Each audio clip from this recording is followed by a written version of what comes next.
I'm Teacher Liza and welcome to my channel. Today, magluluto tayo ng Escabecheng Talakitok or sweet and sour talakitok. Meron tayo ditong isdang talakitok, oil, garlic, onions, and ginger. We have bell pepper, kamatis or tomato, pepper and salt to taste, carrots, and pineapple tidbits with syrup. So once again, narito po lahat ang ating complete ingredients. Siyempre, una nilinis natin ang ating fish, hiniwaan ko, and then may inalis ako ng matigas diyan sa part na yan. Ayan, so ayan, hiniwaan ko din sa kabila. And then nilagyan ko lang siya ng konting salt. And ready to fry na ang ating isda or ang ating talakitok. Okay, ilagay na natin ang ating isda.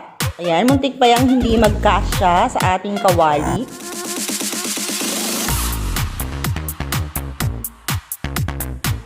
So, piprituhin lang natin po both side ang ating fish.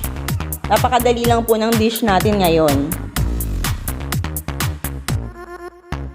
Hindi ko po masyadong piniprito yan kasi titigas siya pagka inilagay na natin sa ating sauce or doon sa ating mixture mamaya. So, after nating baliktarin, ready na ang ating fish.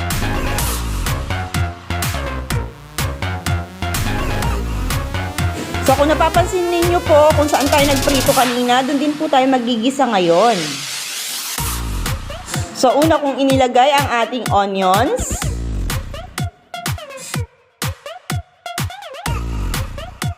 Followed by garlic. Gisa-gisa lang po.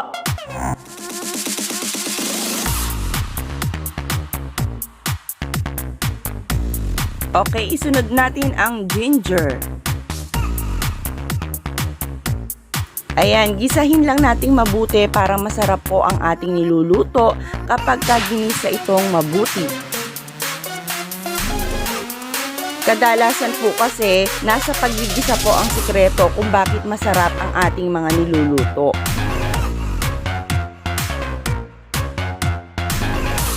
Okay, sunod natin ang ating kamatis. Ayan, piris-pirisin para lumabas ang kaniyang juice or katas.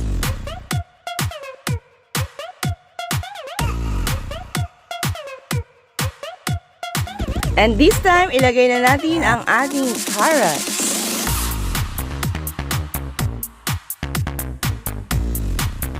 Bell pepper.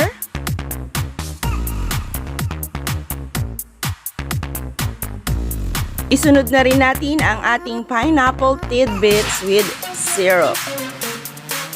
Ang pineapple tidbits with syrup po ang magbibigay ng sweet and sour taste. Ang iba ay nagdadagdag pa ng sugar para mas sweet. And let it simmer for a minute.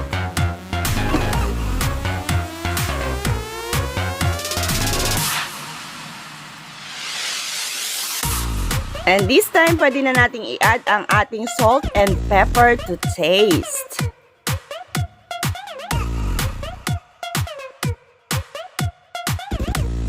At ang ating huli pong ilalagay, ang ating slurry. Ito po ay ang mixture ng tubig at ng cornstarch para mas lumapot po ang ating sauce or sabaw.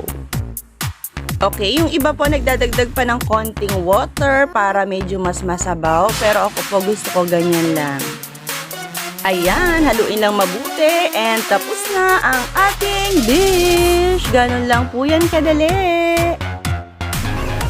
So, heto na po ang ating sweet and sour talakitok or escabeche. Ayan, nilagyan ko lang po sa ibabaw ng celery para magkaroon ng green. Ang sarap. Malutong-lutong ang carrots.